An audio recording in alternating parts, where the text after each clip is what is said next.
ജീവിതം ചിലപ്പോൾ ക്യാമറ ക്ലിക്കുകൾ പോലെയായിരിക്കും.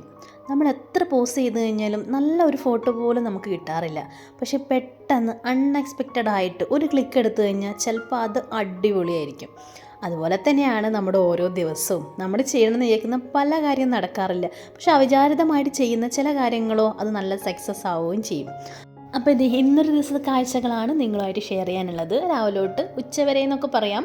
പക്ഷേങ്കിൽ രാവിലത്തെ അധികം കിട്ടിയില്ല കേട്ടോ. ശരിക്കും പറഞ്ഞു കഴിഞ്ഞാൽ ഞാൻ വീഡിയോ എടുക്കണമെന്ന് വിചാരിച്ചിട്ടുണ്ടായില്ല. അതിൻ്റെ ഇടയിലാണ് വീഡിയോ എടുത്താൽ കൊള്ളാമെന്ന് വിചാരിച്ചത്. കാരണം നമ്മുടെ വ്ളോഗുകളൊക്കെ ഇപ്പം നിങ്ങൾക്ക് ഇഷ്ടപ്പെടുന്നുണ്ടെന്ന് അറിഞ്ഞതിൽ വളരെ സന്തോഷമുണ്ട്. അപ്പോൾ ഇന്നൊരു കുഞ്ഞു സദ്യ ഉണ്ടാക്കാമെന്ന് വിചാരിച്ചു കേട്ടോ. ശബരിമലക്ക് പോകുന്നതിന് മുന്നേ ഒരു കുഞ്ഞു സദ്യ ഉണ്ടാക്കി കൊടുക്കാമെന്ന് വിചാരിച്ചു ഹസ്ബൻഡിന്. അപ്പോൾ അതിനായിട്ടുള്ള തത്രപ്പാടിലാണ്. രാവിലെ തന്നെ ഞാൻ പച്ചക്കറി അരിയാനായിട്ട് ഇതേ ഒരു കൂട്ടർ ഏൽപ്പിച്ചിട്ടുണ്ട്. പിന്നെ ഇതേ ബാക്കിയുള്ള തേങ്ങ ചിരവലും കാര്യങ്ങളൊക്കെ ആയിട്ട് ഇങ്ങനെ പോകുന്നുണ്ട്. അപ്പോൾ ആദ്യം നമുക്ക് പച്ചടി ഉണ്ടാക്കാം. പിന്നെ ഒരു പായസം ഉണ്ടാക്കാൻ വേണ്ടിയിട്ട് അരി വെള്ളത്തിൽ കുതിർത്തിട്ടിട്ടുണ്ടായിരുന്നു. പച്ചടി ഉണ്ടാക്കാനായിട്ട് തേങ്ങയും ജീരകവും തൈരും ഒരു കുഞ്ഞു കഷ്ണം ഇഞ്ചിയും കൂടെ ഒന്ന് അരച്ചെടുക്കുന്നുണ്ട്. ഞാൻ ഓൾറെഡി കുമ്പളങ്ങ വേവിച്ച് വെച്ചിട്ടുണ്ട്. ഇവിടെ പച്ചടി എന്ന് വെച്ചാൽ ഭയങ്കര കാര്യമാണ് കേട്ടോ. പച്ചടി സാമ്പാർ ഉണ്ടെങ്കിൽ വേറെ ഒന്നും വേണ്ട, മക്കൾക്കാണെങ്കിലും ഹസ്ബൻഡിനാണെങ്കിലും. അപ്പോൾ അത് ഞങ്ങൾ വിഭവങ്ങളിൽ മിക്കവാറും ആഴ്ചയിൽ ഒരു ദിവസം ഉണ്ടാകുന്ന സാധനങ്ങളാണ് ഇത് രണ്ടും. അപ്പോൾ ഞാൻ ഇത് കുമ്പളങ്ങൊക്കെ വേവിച്ചിട്ട് ഒരു പാത്രത്തിലോട്ട് മാറ്റുന്നുണ്ട്. ഇനി ഇതിലോട്ട് നമുക്ക് തേങ്ങയുടെ അരപ്പൊക്കെ ചേർത്ത് കൊടുക്കാം. അപ്പോൾ ഞാൻ ഇന്ന് വോയിസ് കൊടുക്കുമ്പോൾ ഇതിൻ്റെ ഇടയിൽ ഒരു ചെറിയ പാട്ട് കയറി വരുന്നുണ്ടാവും. കാരണം എന്ന് വെച്ചാൽ ഞങ്ങളുടെ ഇവിടെ അടുത്ത് തന്നെ പള്ളിപ്പെരുന്നാളാണ് കേട്ടോ. അപ്പോൾ അവിടെ പാട്ട് വെച്ചേക്കുന്നതാണ്. അപ്പോൾ വോയിസ് കൊടുക്കുമ്പോൾ എന്തായാലും അത് അവോയ്ഡ് ചെയ്യാൻ നമുക്ക് പറ്റില്ല. അപ്പോൾ അതാണ് ഇടയ്ക്ക് ഒരു കുഞ്ഞു മ്യൂസിക് കയറി വരുന്നത്. കുറച്ച് ദൂരെയാണെങ്കിലും നല്ലതുപോലെ പാട്ട് ഇവിടെ കേൾക്കുന്നുണ്ട്. അപ്പോൾ ഇത് തേങ്ങയുടെ അരപ്പൊക്കെ ചേർത്ത് കൊടുത്തിട്ടുണ്ട്. പിന്നെ കടുവും കൂടെ ചേർത്തിട്ടുണ്ട് കേട്ടോ. അരക്കുമ്പോൾ ലാസ്റ്റ് ഇച്ചിരി കടുവും കൂട്ടിയിട്ട് ഒന്ന് അരച്ചെടുക്കുന്നുണ്ട്. ഇതിൻ്റെയൊക്കെ റെസിപ്പി ഞാൻ മുന്നേ ഷെയർ ചെയ്തിട്ടുണ്ട് കേട്ടോ. അപ്പോൾ അതും കൂടെ ചേർത്തിട്ട് ആവശ്യത്തിന് പുളി നോക്കിയിട്ട് തൈരും ഉപ്പൊക്കെ ഈ ഒരു സമയത്ത് ചേർത്ത് കൊടുക്കാം. അപ്പം നമ്മുടെ പച്ചടി ഇവിടെ റെഡി ആയിട്ടുണ്ട്. ഇത് നമുക്ക് താളിപ്പൊക്കെ എല്ലാം കൂടെ ഒരുമിച്ച് ചെയ്യാം കേട്ടോ. അപ്പം നമ്മുടെ പച്ചക്കറിയൊക്കെ അരിഞ്ഞിട്ട് പാറുകൊച്ച് ഇവിടെ കൊണ്ട് തന്നിട്ടുണ്ട്. അപ്പോൾ അതൊക്കെ ഒന്ന് താളിച്ചെടുക്കാമെന്ന് വെച്ചാൽ ഒരു പയറും മെഴുക്ക് വരട്ടിയാണ് ഉണ്ടാക്കുന്നത്. നമ്മൾ സദ്യയിൽ എല്ലാ സാധനമൊന്നും ഉണ്ടാക്കുന്നില്ല, എന്നാലും ഇവിടെ ഇഷ്ടമുള്ള കാര്യങ്ങളൊക്കെ ചെയ്യുന്നുണ്ട്. പിന്നെ നമുക്ക് സാമ്പാറിൻ്റെ കഷ്ണങ്ങളൊക്കെ വേവിച്ച് വെച്ചിട്ടുണ്ടായിരുന്നു. അതിലേക്ക് നമുക്ക് വറുത്തരച്ച് ചേർക്കാം. അപ്പം നമ്മുടെ കണ്ണൂരുകാരുടെ വറുത്തരച്ച സാമ്പാറിൻ്റെ റെസിപ്പിയും ഞാൻ മുന്നേ ഷെയർ ചെയ്തിട്ടുണ്ട് കേട്ടോ. നമ്മുടെ ചാനൽ തുടങ്ങിയ സമയത്താണ്. അപ്പം അതും കൂടെ നിങ്ങളൊന്ന് കണ്ടു നോക്കൂ. നല്ല അടിപൊളി സാമ്പാറാണ്. ഇതിലോട്ട് ജീരകം, ഉലുവ, ചെറിയുള്ളി, വെളുത്തുള്ളി, കറിവേപ്പില, പിന്നെ ഒരു കഷ്ണം കായമാണ് ചേർത്ത് കൊടുക്കുന്നത്. കറിവേപ്പില ഞാൻ ചേർത്തില്ല എന്നൊരു സംശയമുണ്ട്. പിന്നെ 2 മണി കുരുമുളകാണ്, അതുകൂടെ ചേർക്കുന്നുണ്ട്. അപ്പോൾ അങ്ങനെ നമ്മൾ തേങ്ങ വറുക്കാനായിട്ട് വെച്ചിട്ടുണ്ട്. പിന്നെ ഒരു കൂട്ടുകറി ഉണ്ടാക്കുന്നുണ്ട്. അതിന് കടലയാണ് എടുത്തേക്കുന്നത്. ശരിക്കും തെക്കന്മാരുടെയും വടക്കന്മാരുടെയും ഈ ഒരു കൂട്ടുകറിയിൽ നല്ല വ്യത്യാസമുണ്ട് കേട്ടോ. ഞങ്ങളുടെ നാട്ടിലെ കൂട്ടുകറിയല്ലേ ഇവിടെ എറണാകുളത്തുള്ളത്. അപ്പോൾ ഞങ്ങളുടെ നാട്ടിലെ കൂട്ടുകറി ജസ്റ്റ് ഒന്ന് നിങ്ങൾക്ക് പറഞ്ഞുതരാം. അപ്പോഴത്തേക്ക് ഞാൻ സാമ്പാറിനൊക്കെ അരച്ച് വന്നിട്ടുണ്ട്, അതൊക്കെ കൂട്ടി വെച്ചിട്ടുണ്ടായിരുന്നു. പിന്നെ ഇത് എല്ലാം ഒന്നിങ്ങനെ എന്ന് പറയുന്നത് മിക്സ്ഡ് ആയിട്ടാണ് കിടക്കുന്നത്. കാരണം ആ രീതിയിലാണ് ഞാൻ കുക്ക് ചെയ്തിട്ടുണ്ടായിരുന്നത്. പിന്നെ അതിലേക്ക് നമ്മുടെ ആഫ്രിക്കൻ മല്ലിയിലയില്ലേ അതും കൂടെ ചേർത്തിട്ടുണ്ട്. കൂട്ടുകറിക്ക് നമ്മൾ കടല വേവിക്കാനായിട്ട് വെച്ചിട്ടുണ്ട്. മഞ്ഞൾപ്പൊടിയും മുളക് പൊടിയും ഉപ്പും ഇട്ടിട്ടാണ് വേവിക്കാനായിട്ട് വെച്ചത്. പിന്നെ ഇതേ ചേന ഇതുപോലെ സ്ക്വയർ കഷ്ണങ്ങളായിട്ട് കട്ട് ചെയ്തെടുക്കുന്നുണ്ട്. ഒരു മീഡിയം സൈസിൽ, ഭയങ്കര ചെറുതല്ല, തീരെ പൊടിയല്ലാണ്ട് ഈ ഒരു ക്യൂബിൻ്റെ ആ ഒരു കണക്കിനാണ് ചെയ്തെടുക്കുന്നത്. അപ്പോൾ ഇതുപോലെ ഒന്ന് കട്ട് ചെയ്തെടുക്കുന്നുണ്ട്. പിന്നെ ഞാനിവിടെ ചേർക്കുന്നത് കായാണ് കേട്ടോ. പിന്നെ നിങ്ങൾക്ക് ചേന മുറിച്ചിടുമ്പോൾ കൈയൊക്കെ ചൊറിയോ? എനിക്ക് കൈയൊന്നും ചൊറിയാറില്ല കേട്ടോ. എന്തോന്നും അറിയില്ല. സാധാരണ എല്ലാത്തരം അലർജി എനിക്ക് വരുന്നതാണ്. പക്ഷേ എനിക്ക് ചേന മുറിച്ചിടാൻ പറ്റും, കൈയൊന്നും ചൊറിയത്തുമില്ല. അപ്പോൾ ഇനി അതിനകത്തേക്ക് ചേന മുറിച്ചിട്ട് വെള്ളത്തിലിട്ട് വെച്ചിട്ടുണ്ട്. കായ ഇതുപോലെ ക്യൂബായിട്ട് തന്നെ മുറിച്ചിട്ട് അതും വെള്ളത്തിൽ ഇട്ട് വെച്ചിട്ടുണ്ട്, അതിൻ്റെ കറിയൊക്കെ പോകാനായിട്ട്. അപ്പോൾ ചേനയും കായും മാത്രമാണ് കേട്ടോ ഞങ്ങളുടെ കണ്ണൂരുകാരുടെ കൂട്ടുകറിയിൽ ഇടുക. പക്ഷേ എറണാകുളത്ത് ഞാനിവിടെ ക്യാരറ്റ് കണ്ടിട്ടുണ്ട്. പിന്നെ ഒരു മധുരം കണ്ടിട്ടുണ്ട്. അത് എന്നാത്ത ഈ മധുരം നരിക്കുന്നത്, ശർക്കര ഇടുന്നതാണോ എന്ന് എനിക്കറിയില്ല കേട്ടോ. നമ്മുടെ ഇവിടെയുള്ള കൂട്ടുകറിയിൽ അങ്ങനെയാണ് കാണുന്നത്. നമ്മുടെ കൂട്ടുകറി വേറെ ടേസ്റ്റാണ്. എനിക്ക് നമ്മുടെ കൂട്ടുകറിയാണ് ഇഷ്ടം. പിന്നെ പായസം ഉണ്ടാക്കാനായിട്ടുള്ള പച്ചരിയാണ് കേട്ടോ ഞാൻ വെള്ളത്തിൽ കുതിർത്ത് വെച്ചത്. ഞങ്ങളുടെ സ്കൂളുകളിലൊക്കെ പണ്ട് കുട്ടിക്കാലത്ത് നല്ല ദിവസങ്ങളിലെ ഇൻഡിപെൻഡൻസ് ഡേ അതുപോലത്തെ ദിവസങ്ങളിൽ ഞങ്ങൾക്ക് പായസം ഉണ്ടാക്കി തരും സ്കൂളിൽ. കഞ്ഞി വെക്കുന്ന കഞ്ഞിപ്പുരയിൽ അന്ന് പായസമായിരിക്കും. അപ്പോൾ ഞങ്ങളോട് പറയും ഇല കൊണ്ടുവരണം എന്ന് പറയും. അപ്പോൾ ഞങ്ങളെല്ലാവരും കൂടെ രാവിലെ ഇൻഡിപെൻഡൻസ് ഡേക്കും റിപ്പബ്ലിക് ഡേക്കൊക്കെ പോകുമ്പം ഈ ഇല മുറിച്ചുകൊണ്ടാണ് പോവുക. ഇല മുറിച്ചിട്ട് അതൊരു കെട്ടിലാക്കിയിട്ട് ഒരു കവറിലിട്ടിട്ടാണ് നമ്മൾ സ്കൂളിലേക്ക് നടന്നു പോയിക്കൊണ്ടിരുന്നത്. എൻ്റെയൊക്കെ കുട്ടിക്കാലത്ത് കേട്ടോ, ഒരു 90 കിഡാണ് ഞാൻ. അപ്പോൾ ആ ഒരു 90 സമയത്തൊക്കെ അങ്ങനെയായിരുന്നു.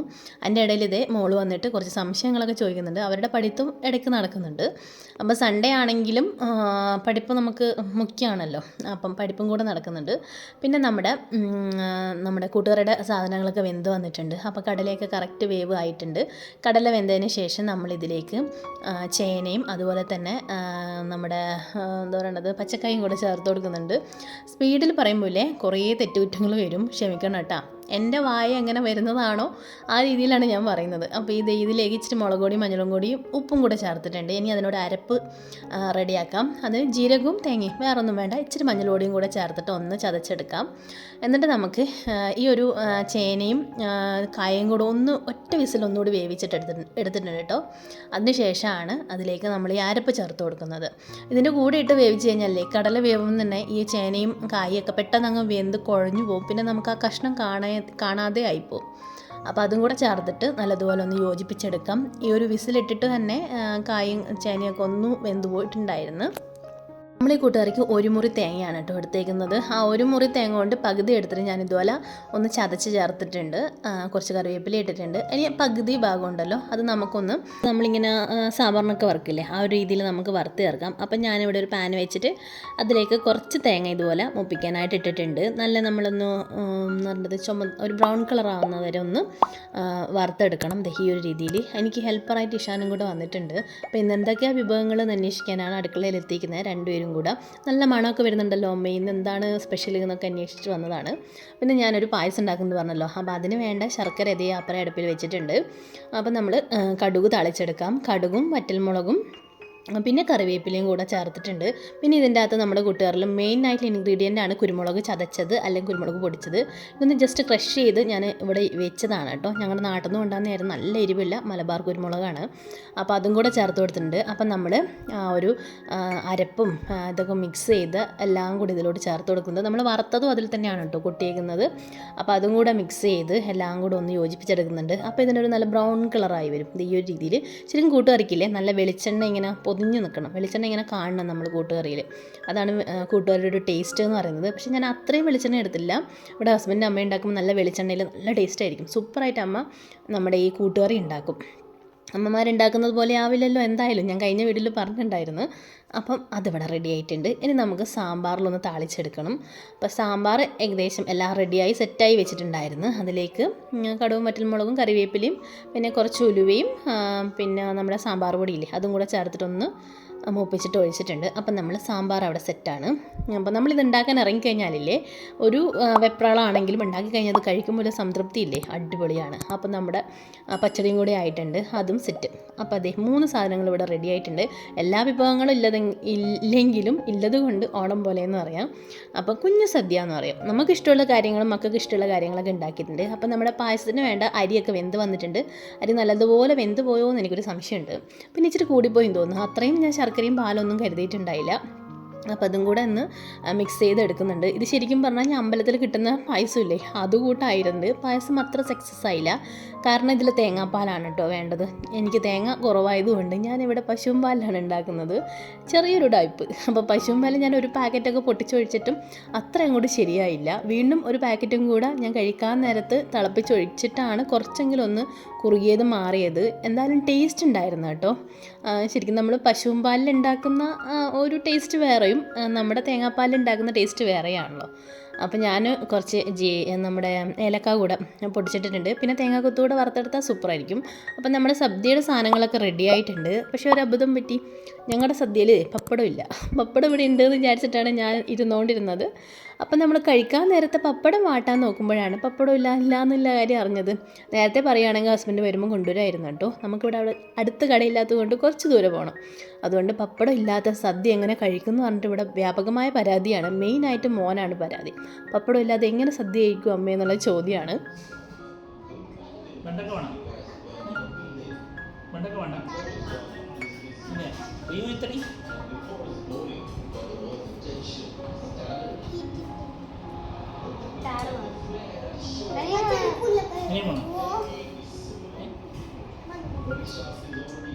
ചെറിയ മോനെ കുറേ നാളായിട്ടോ ഇങ്ങനെ ഒന്നിച്ചിരുന്ന് ഭക്ഷണം കഴിച്ചിട്ട്. എല്ലാവരും ഓരോ സമയമാണ് കഴിക്കാറ്. ഞങ്ങൾ സൺഡേ ആണെങ്കിലും അങ്ങനെയാണ് മിക്കവാറും കഴിക്കാറ്. ചേട്ടന് കടയിൽ തിരക്കാണെങ്കിൽ എന്തായാലും ലേറ്റ് ആവും, 3 മണിയാവും വരാൻ. ആ സമയത്താണ് കഴിക്കുക.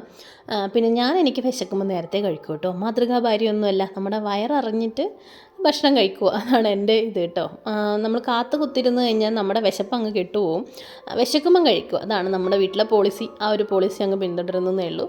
അപ്പം പിന്നെ ഇങ്ങനെയുള്ള ദിവസങ്ങളിലൊക്കെയാണ് ഒന്നിച്ച് കഴിക്കുക. പിന്നെ ഇന്ന് സദ്യ ഉണ്ടാക്കി കഴിഞ്ഞാൽ എല്ലാവരും കൂടി ഒരുമിച്ച് കഴിക്കുന്നത് ഒരു പ്രത്യേക സുഖമാണല്ലോ. അപ്പോൾ ഇതേ സദ്യ ഉണ്ടാക്കിയിട്ട് എല്ലാവരും കൂടി ഒരുമിച്ച് കഴിക്കുവാണ്. അപ്പോൾ അച്ചാറുണ്ടായിരുന്നു, കണ്ണിമാങ്ങ അച്ചാറുണ്ടായിരുന്നു. പിന്നെ ഞാനൊരു നമ്മുടെ മാങ്കോ കട്ട് ചെയ്തിട്ട് ഒരു നാടൻ അച്ചാറില്ലേ, ഇൻസ്റ്റൻറ്റ് അച്ചാർ, അതും കൂടി ഉണ്ടാക്കിയിട്ടുണ്ടായിരുന്നു കേട്ടോ. അതിവിടെ വെക്കാൻ മറന്നുപോയിന്ന് തോന്നും. അപ്പോൾ സാമ്പാറും കൂട്ടുകറിയും പച്ചടിയും ഒക്കെ ചേർന്നിട്ടുള്ള ഒരു കുഞ്ഞു സദ്യ, കുട്ടി സദ്യ എന്ന് പറയാം.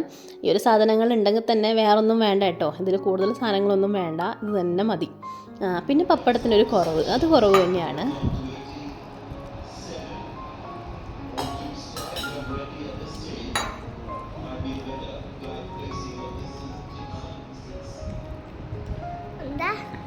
എന്താ വേണോ? എന്നാണ്ട ചോറ് വേണം.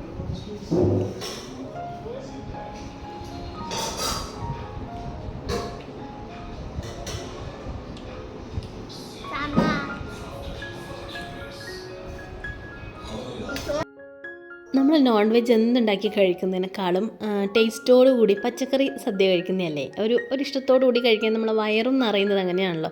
നോൺ വെജ് കഴിച്ച് കഴിഞ്ഞാൽ ശരിക്കും നമ്മളങ്ങോട്ട് എന്ന് പറഞ്ഞത് വയ്യാതെ ആവുകയല്ലേ ചെയ്യാം. ശരിക്കും മക്കൾ ഇങ്ങനെ കഴിക്കുന്നത് കാണുമ്പോൾ നമുക്കൊരു സന്തോഷമാണ് കേട്ടോ. അവർ നല്ല ആസ്വദിച്ച് കഴിക്കുന്നത് കാണുമ്പോൾ. സാധാരണ ഞാൻ ബാക്കിയുള്ള ഭക്ഷണങ്ങൾ ഉണ്ടാക്കി കഴിഞ്ഞാൽ എത്രയൊരു ഇൻട്രസ്റ്റിൽ കഴിക്കാറില്ല. രസമുണ്ടാ അല്ല മറ്റേ അച്ചാർ എടുക്കണം, നമ്മളിട്ട അച്ചാർ പോലെ ഭയങ്കര മിസ്റ്റേക്ക് എൻ്റെ ചെറുപടി ഉണ്ട് എന്നാ. അത് മാത്രമല്ല നമ്മൾ കഴിഞ്ഞ ദിവസം പുട്ടിന് എടുത്തിട്ടുണ്ടായില്ലേ,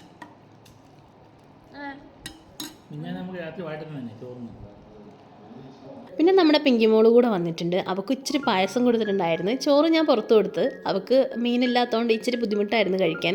അപ്പം ഞാൻ വിചാരിച്ച് പായസമെങ്കിലും കഴിക്കട്ടെ എന്ന് വിചാരിച്ചിട്ട് ഇതേ പായസം കൊടുത്തിട്ടുണ്ട്. കുറച്ച് പായസമാണ് കൊടുത്തേക്കുന്നത്. അപ്പോൾ അത് അവൾ കഴിച്ചു കേട്ടോ. അപ്പോൾ മക്കളുടെ കൂടെ അവിടെ കളിയും ഒക്കെ നടക്കുന്നുണ്ടായിരുന്നു. അപ്പോൾ ഇന്നത്തെ വീഡിയോ ഇത്രയേ ഉള്ളൂ കേട്ടോ. ഒരു കുഞ്ഞു സദ്യ ഉണ്ടാക്കിയ കഥയാണ് ഇന്ന് പറഞ്ഞത്. അപ്പോൾ നിങ്ങൾക്ക് വീഡിയോ ഇഷ്ടമായിട്ടുണ്ടെങ്കിൽ നമ്മുടെ ചാനലൊന്ന് സബ്സ്ക്രൈബ് ചെയ്ത് സപ്പോർട്ട് ചെയ്യണേ. പിന്നെ നിങ്ങൾക്ക് ഇഷ്ടപ്പെടുന്ന ഒത്തിരി വീഡിയോസ് നമ്മുടെ ചാനലിലുണ്ട്, അതും കൂടെ ഒന്ന് കയറി കണ്ടു നോക്കൂ. പിന്നെ നിങ്ങളുടെ വിലയേറിയ കമൻറ്റ് താഴെ കമൻറ്റ് ബോക്സിൽ അറിയിക്കാനും മറക്കരുത്. പുതിയ വീഡിയോയുമായി വീണ്ടും കാണാം. Thanks for watching.